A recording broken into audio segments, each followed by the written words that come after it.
Vamos a meternos un poquito en el contexto cuando vemos esta parábola. Vamos a hablar un poquito del autor, de la audiencia y del contexto para poder sacar la mayor riqueza a lo que el Espíritu Santo nos quiere hablar en esta mañana.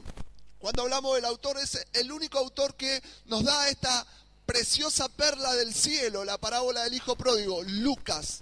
Y ya habíamos hablado Lucas en reuniones anteriores, habíamos hecho un estudio muy profundo de la obra lucana.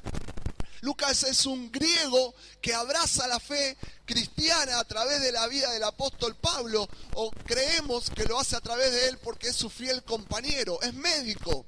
No nació en Jerusalén, no nació allí ni en Palestina, y abraza la fe judía como un prosélito. ¿Sí? Este seguidor, una admiración por la fe judía, pero que se ve parte ahora del centro del corazón del pueblo de Dios al abrazar a Jesús.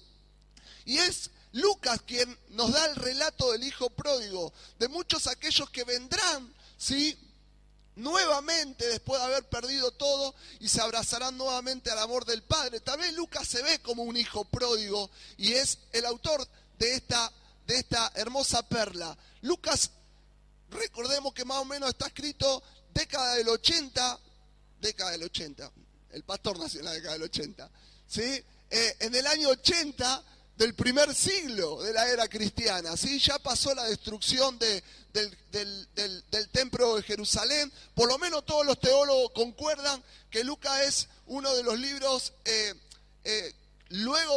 primero el de Juan, que fue más o menos escrito 90-100 de la era cristiana, pero luego fue el de Lucas, década del 80, todo el restante más o menos estamos hablando entre el 40 y el 60. ¿Sí? Entonces estamos hablando de una iglesia, de una comunidad de oyentes que ya ve, como decíamos antes, que se va retrasando la segunda vuelta. ¿Sí? Cuando Cristo asciende y se posiciona allí en el trono, los discípulos primero, ¿sí?, empezaron a predicar, los apóstoles, con toda la pasión, creyendo de que Jesús volvía inmediatamente ahí, cumpliendo esa promesa que había soltado de que iba a regresar. Pero esto se fue dilatando y Lucas es parte de esta dilatación y le escribe a una iglesia donde le dice que todavía hay una oportunidad para aquel que tal vez en algún momento quiso intentarlo y no se atrevió. Es el momento de poder volver a regresar a la casa del Padre. Es importante Lucas en este relato. La audiencia que lo está escuchando, decíamos, es una audiencia que está muchas veces que tal vez caminó en sus primeros caminos con Jesús, luego por cuestiones de persecución, de mucha presión, recordemos, ¿sí?, el contexto de la primera iglesia cristiana, durísimo, durísimo, y muchos tal vez se apartaron del camino, pero tenían esa sensación, y Lucas le dice, es el momento, hijo, de volver a la casa del Padre, al corazón del Padre. Y también quiero hablar un poco del contexto del relato, del texto en sí, un poco de exégesis, ¿sí? El contexto, Lucas nos dice, allí en el inicio del capítulo 15, nos dice que se acercaban a Jesús todos los publicanos y pecadores para oírle. Fíjense qué lindo grupo que se le acerca a Jesús de la sociedad. Publicanos, que eran aquellos cobradores de impuestos, ¿sí?, los que cobraban los tributos públicos, eran un poco mal vistos, eran mal vistos por sus compatriotas, porque muchos de ellos eran judíos, pero eran designados por Roma, o algunos hasta negociaban, o algunos hasta se vendían por unos mangos más, y no le importaba maltratar a su hermano, a su patriota, ¿sí?, sino que ellos buscaban su quintita, ¿sí?, buscaban su interés, y del tributo que cobraban ellos se quedaban con una linda porción. Entonces el resto de los hermanos decían, no, este es un traidor, ¿sí? Entonces los publicanos veían en Jesús a alguien que les transmitía esperanza de ese oficio, de ese mal visto que tenían en la sociedad, ¿sí? Y también lo seguían los pecadores. Gente que él erraba al blanco, gente que no calificaba para ser parte de la religión judía. Recordemos que los judíos tenían mínimamente no los 10 mandamientos, sino también más de 613 preceptos, más de 613 ordenanzas que ellos te vigilaban a ver si vos la cumplías o no la cumplías. Claro, los pecadores no entraban en ese grupo, en esa élite, y se sentían muy despreciados por la religión judía, que eran sus propios hermanos. Pero Jesús tenía una impronta, tenía una autoridad, tenía una gracia, tenía una simpleza que hacía que estos grupos sean atraídos por él. Hay una esperanza en Jesús, que no negociaba la religión, que no bajaba ni diluía los principios, ni tampoco los preceptos, pero que tenía una forma, era una puerta abierta para los desgraciados, para los desechados de la sociedad. Acá vemos un primer grupo que está oyendo esta parábola. ¿Sí? Pero también hay un segundo grupo, que son los fariseos, los escribas, que estaban murmurando, son los líderes religiosos, son aquellos que tienen, sí, la Torá, que tienen la enseñanza, que tienen tal vez el dedo indicando de Dios que estos son los elegidos, y allí están para ver si vos entrás o no entrás al reino, para calificarte si vos sos bueno o sos mala persona, si sos buen judío, si sos mala, si sos pecador, si sos publicano. Son aquellos que estaban en la mesa o en la cátedra de Moisés, que con la ley podían juzgarte. Aquí hay dos grupos. Los que moralmente no calificaban, eran un desastre, y los que moralmente sí calificaban. Es más, dice que estos últimos decían, entre ellos decían, a los pecadores recibe y con ellos come. A Jesús le gustaba pasar tiempo con estas amistades, ¿sí? Gloria, gloria, gloria a Dios, ¿sí? Porque en esas amistades, en ese grupo estamos vos y yo. Vamos a meternos un poquito ahora sí en la parábola del hijo pródigo, conocida como el hijo pródigo, pero que hoy la nombramos o la citamos como el amor del Padre.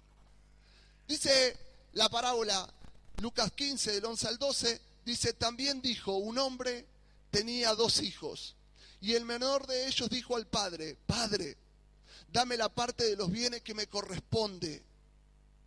Interesante que el padre no haya cuestionado el pedido, y dice, y le repartió los bienes.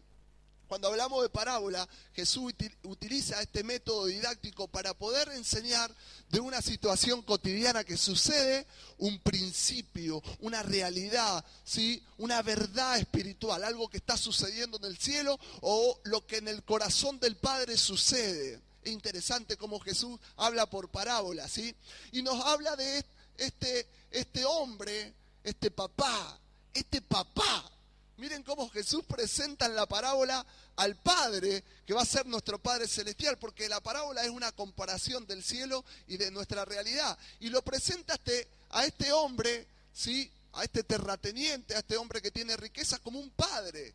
En otra palabra, está presentando a Dios, a Jehová, a todos los nombres y a todos los títulos que en aquel tiempo ellos tenían, lo está presentando como papá. Papá. Qué tremendo que ya podamos ver que el corazón de Jesús viene a revelar el corazón del Padre. Es más, cuando los discípulos ven que Jesús hace milagros, señales, prodigios, maravillas, y lo ven pasar tanto tiempo orando, ellos le piden, Señor, enséñanos a orar, porque ellos se dan cuenta de que hay algo que está sucediendo en la intimidad, que luego en la parte pública es extraordinario. Por eso ellos están con esa inquietud, enseñando a orar. ¿Y qué es lo que le dice Jesús en la primera enseñanza para orar? Ustedes cuando oren, oren así. Padre nuestro, ¡wow! Él lo invita a acercarse a Dios como un papá. ¡Wow! ¿Saben que esta fecha, yo soy muy sensible con el tema de la paternidad? Tuve un tiempo realmente extraordinario con mi viejo natural, con mi papá natural. Pero llegan esta fecha y no sé por qué hay algo en mi corazón que me sensibiliza. Ayer me la pasé llorando, ayer busqué un video, le digo, Paloma, ¿qué te parece, mi hija más chiquita? ¿Qué te parece este video para pasarlo? Y cuando la veo a ella, yo digo, Señor, yo quiero que me des una señal en ella, porque yo creía que era el video. Paloma es sensible. Paloma tiene un carácter fuerte, es muy parecida a la madre. ¿Sí? Es dura. Hay veces que hay que hablarle y hay que hablarle y parece que estás con una roca, con una piedra, ¿sí? Y hasta a veces te retruca, te vuelve otra respuesta. Me gusta que sea así. Por algo me enamoré de la madre. Me gusta que Paloma tenga su carácter. Me gusta que pensar que el día de mañana, entre paréntesis, esto en la predicación, obvio, el tiburón que se la quiera venir a comer, ella le ponga los puntos, como papá. Bueno, perdón, eso fue una confesión, ¿sí? Que se haga valer como mujer. Me gusta. Y le expongo al video y la voy observando a ver si es el video que teníamos que pasar. Cuando termina el video, yo ya no la miré más a ella y mis ojos estaban llenos de lágrimas. Y cuando la miro a ella, sus ojos estaban llenos de lágrimas. Digo, es el video. La paternidad. La paternidad tiene algo muy fuerte dentro de nuestro ser. Muy fuerte.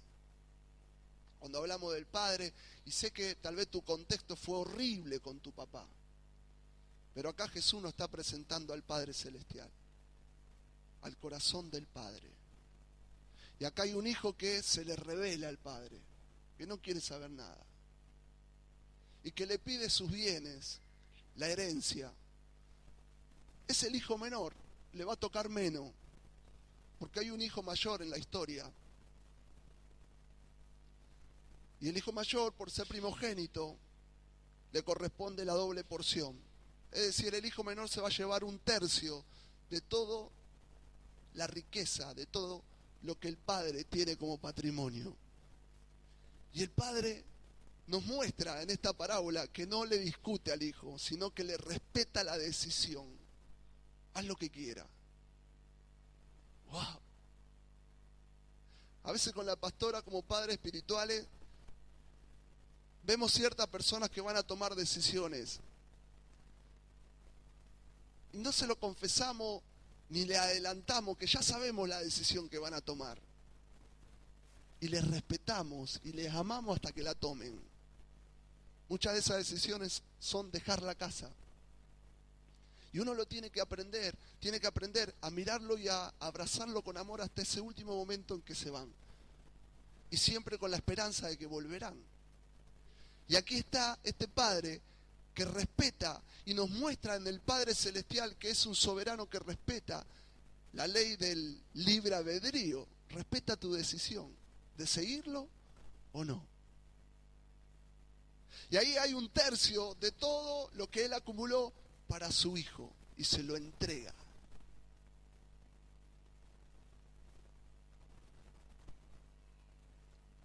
Este hijo menor tiene riqueza, tiene comodidad, tiene un buen pasar en la casa del padre, pero no está ligado al padre. Tiene todo menos al padre en su corazón. Tal vez al entregarle 1/3 de todo el patrimonio que el padre tiene, ahora hay un patrimonio quebrado, en déficit. Ahora hay 1/3 que se perdió. Leíamos en la historia que él lo despilfarró todo, que lo perdió todo. Hay un territorio, hay riquezas, hay abundancia que se perdieron. Interesante esta porción, porque en medio de esta palabra yo voy a soltar algo que se viene para la iglesia. En esta semana sufrimos una noticia que nos golpeó con la pastora porque como que fuimos estafados. Nos jugaron mal y perdimos mucho de nuestro patrimonio. Y yo tenía una decisión en mi corazón. O pienso como el mundo piensa o pienso en lo que la palabra de Dios dice de mi vida. Y digo, Dios, dame una promesa, quiero posicionarme en vos. No le voy a dar lugar a lo negativo, a mi mente y a mi corazón. Enséñame a pensar. Y Dios me daba esta palabra. Y yo la voy a sostener hasta verla cumplida en mi vida. Ahora, un poco más adelante voy a hablar de ese tercio que aparentemente se perdió. Pero quiero meterme en la parábola en sí, continuar, ¿sí? Porque ahora tenemos un problema. Hay un hijo menos en la casa. Hay un corazón desgarrado, el del padre. Ahora tenemos que solucionar ese problema. Dice Lucas 15 al 13.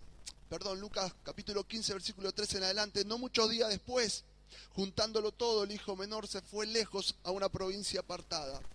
Allí desperdició sus bienes viviendo perdidamente. Y aquí interesante el pecado del hijo pródigo, por así decirlo, ¿sí? Primero que se va lejos de la casa del padre. Ahí comenzamos mal. Cuando hay gente que empieza a apartarse de la casa del padre en su corazón, empieza en este camino descendente del pecado. Y tal vez vos estás sentado aquí, pero ya tu mente está pensando en otra cosa. Tal vez estás en un camino descendente espiritualmente hablando. Y estás sentado aquí, aparentás, ¿sí?, ser lo más santo y ser lo más fiel a Dios, diezmá, ofrendá, pero sabés que tu corazón está lejos del Padre. Sabés que todavía no hay, o que perdiste el gozo o la paz que en algún momento sentía, y que ahora hay otra cosa que te está llamando más la atención. Se fue lejos, desperdició sus bienes, porque todos los que se van de la casa de Dios, hay momentos que pueden parecer que están en la gloria, que están en el éxito, pero hay un momento en que se van a dar cuenta que lo perdieron todo. Nos pasa aquí como casa de volver a retomar y abrazar gente que viene hecha pomada, caída en el suelo, perdiéndolo todo, y se habían ido en éxito, en alza, con la frente en alto. Pero para eso somos la casa del Padre, para volver a abrazarlo y a restituirlo. Y también dice la palabra que vivió perdidamente. Nos encontramos con mucha gente que estuvieron sentados como ustedes, ¿sí?, y que hoy están perdidos en la peor del lodo, del barro, del pozo, hundidos en las adicciones, en el despropósito. Este varón, en aquella cultura, vamos a Roma, vamos a las grandes ciudades de Grecia, y allí, como en aquel tiempo, muchos decían, vamos a América y hagámonos la América, ¿sí? Este varón lo perdió todo, se entregó a la filosofía en aquel tiempo del hedonismo, del placer a costa de todo. Pero un día dice que volvió en sí, un día se dio cuenta que no había mejor lugar y que estaba mucho mejor en la casa del Padre. Tal vez también el hijo pródigo o el hijo menor es un paralelo a Adán, que teniéndolo todo decidió desobedecer a Dios. Teniendo todos los frutos de todos los mejores árboles, teniendo a su mujer, teniendo todo un proyecto de vida, de cuidar, de labrar, teniéndolo al Señor, paseándose con Él todas las tardes, teniendo una relación cara a cara, tal vez matándose la risa entre abrazos, con el mismo Señor, decidió desobedecer y lo perdió todo. Y claro que hay un problema, que cuando entra el pecado en tu vida, el pecado te aparta de Dios. Y tal vez estés sentado acá, pero estás apartado de Dios en tu corazón. Y ese problema necesita una solución. Es un problema para vos porque tu pecado te distanció tanto de Dios, porque dice que el hijo pródigo fue a una ciudad lejana, a una provincia apartada, porque el pecado te aleja de Dios. Y que ahora tal vez no sabes cómo volver. Pero también es un problema para Dios, porque Él te ama tanto, tanto, que anhela volver a tener una relación genuina y de amor con vos. Volver a hablarte al oído, a susurrarte. Pero ahora hay pecado y Él es santo. Y su justicia no puede acercarse, ¿sí?, y tener relación con el pecado si el pecado no es sanado. Por eso el Padre tuvo una solución, el Padre Celestial, que fue entregar a su Hijo, ¿sí?, y hacer justicia a ese pecado. ¿sí? Y a través de él poder volver a reconstruir y a restituir ese puente entre el hombre y Dios, y volver a tener, vos y yo, a través de Jesús, una linda relación de amor con el Padre. El pecado está solucionado, pero ahora la distancia va a depender de vos. Esta mañana Dios nos invita a acercarnos al corazón del Padre. Y tal vez vos decís, pastor, estoy distanciado. Bueno, es momento de pedir perdón. Es momento de volver en sí. Dice, la otra placa dice, el arrepentimiento y la restitución. Y esta es una palabra que viene para tu vida como una rema que Dios me la daba en esta semana. Versículo 21, y el hijo dijo, Padre, he pecado contra el cielo y contra ti. Aquí vemos un corazón que realmente estaba arrepentido de vivir lejos del Padre. Ya no soy digno de ser llamado tu hijo, pero el padre le dijo a su siervo, sacá el mejor vestido, ponele el anillo en su mano, un calzado en sus pies, traigan el becerro más gordo y mátenlo. Comamos y hagamos fiesta. ¡Wow! Comamos y hagamos fiesta porque este es mi hijo, muerto era y vivió, ha revivido, se había perdido y es hallado. Y comenzaron a regocijarse. Qué interesante que esta parábola es una de las 3 parábolas en el capítulo 15 que Dios le está enseñando, Jesús le está enseñando a este grupo de pecadores, a este grupo de publicanos, ¿sí? Que hay un Dios que en 2 de las parábolas va a buscar lo perdido, pero que en esta lo está esperando con ansia, respetando la decisión si quieren volver o no, pero que aquí hay un Padre que está dispuesto a restituir lo que el diablo te robó.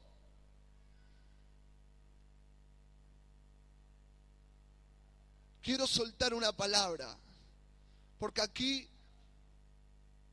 me animo a especular que ese tercio que aparentemente se había perdido, no se perdió en la hacienda del Padre, y que se le va a volver a restituir. Dice Joel 2:21, para aquellos que en este tiempo han sufrido algún tipo de pérdida. 2:21, palabra rema para la iglesia. Tierra, no temas, alégrate y gózate, porque Jehová hará grandes cosas. Animales del campo, no teman, porque los pastos del desierto reverdecerán.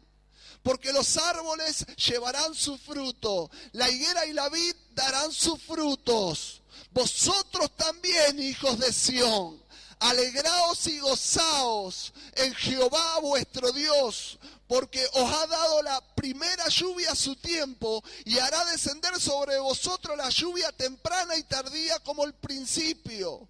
Las eras se llenarán de trigo, y los lagares rebosarán de vino y de aceite. Y os restituiré los años que comió la oruga, el saltón, el revoltón y la langosta, mi gran ejército que envié contra vosotros. Comeréis hasta saciaros, y alabaréis el nombre de Jehová vuestro Dios, el cual hizo maravillas con vosotros, y nunca jamás será mi pueblo avergonzado. Y conoceréis que en medio de Israel estoy yo, y que en todo soy Jehová vuestro Dios, y no hay otro, y mi pueblo jamás será avergonzado. Iglesia, Redentor Galve, todos los que escuchan esta palabra, tiempo de restitución divina.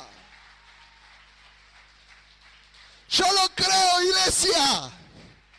Joel en el capítulo 2 es un contexto de juicio de parte de Dios, pero siempre hay un remanente que le va a creer a pesar de la noche más oscura, y a ese remanente Dios le suelta esta palabra: tiempo de restitución. Yo lo creo, iglesia. Creo que el hijo pródigo volvió a la casa del Padre, no solamente volvió a recibir la autoridad como hijo que el anillo le daba, sino que volvió a poseer lo que él creía haber perdido.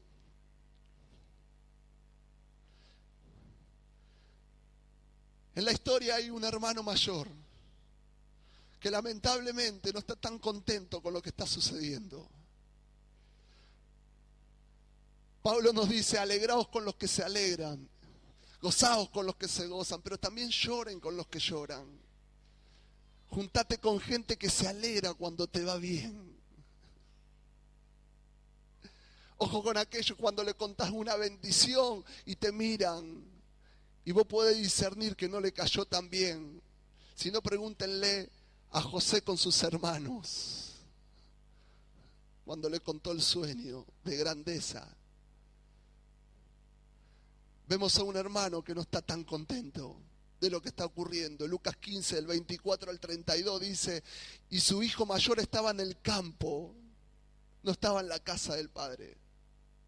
Y cuando vino y llegó cerca de la casa, ni tampoco entró a la casa, oyó la música y las danzas. Y llamando a cada uno de los criados le preguntó qué era aquello. Él le dijo, tu hermano ha venido y tu padre ha hecho matar el becerro más gordo por haberle recibido bueno y sano.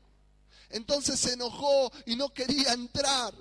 Salió por tanto su padre y le rogaba que entrase. Vamos, hijo, entra tú también. Mas él respondiendo le dijo al padre, he aquí, tantos años te sirvo, no habiéndote desobedecido nunca, jamás. Y no me ha dado ni un cabrito para gozarme con mis amigos.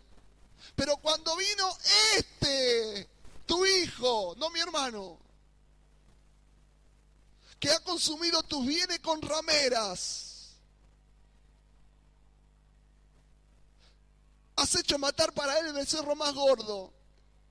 El padre le dijo, hijo,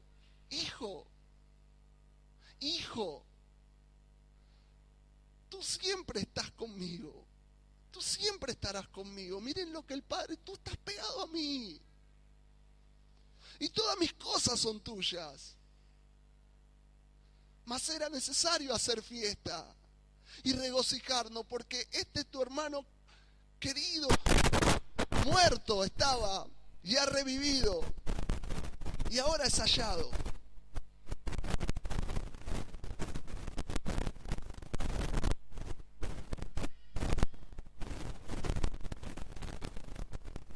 Hay dos tipos de alejamiento.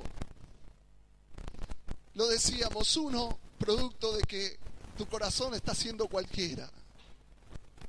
Que estás sentado aquí, pero tu mente está en otro lado. Es alejamiento que en ese primer paso te va a ir llevando a desenfocarte, y ese desenfoque te va a ir llevando a adquirir hábitos que no están dentro de la casa del Padre, y que a la larga te vas a terminar o te van a terminar dando muchos dolores de cabeza. Pero también aquí hay hermanos que aparentemente están haciendo lo correcto, pero que están alejados del corazón del Padre. Los dos tienen todo, pero no tienen el corazón del Padre. Ayer me ponía a pensar, Señor, no quiero perder nunca la sensibilidad. Salí a caminar y empecé a ver de vuelta los verdes, los azules del cielo, por así decirlo. Señor, quiero sentirte. Quiero dejar de pensar en la iglesia, dejar de pensar en esto, dejar de pensar, quiero verte, quiero sentirte una vez más. Quiero conocer tu corazón. Y aunque la historia quedó abierta, si el hermano mayor entró o no entró, si se arrepintió, aparentemente el hermano mayor se quedó fuera de la fiesta. Muchos pensamos que Dios quiere buena gente en su casa. Lo que Dios quiere es gente nueva, de corazón. Y yo creo que este es un tiempo donde hay que volver al corazón del Padre en este día tan especial. Y antes de ministrar, me gustaría que podamos ver un video que lo vimos 25.000 veces en esta casa, pero que hasta me tomo el atrevimiento de ser el pastor, y si todavía sigue afectando mi corazón, lo voy a seguir compartiendo. Y quiero que lo pongan fuerte, ¿sí? Y luego vamos a terminar 2 minutos más en el altar con el corazón del Padre.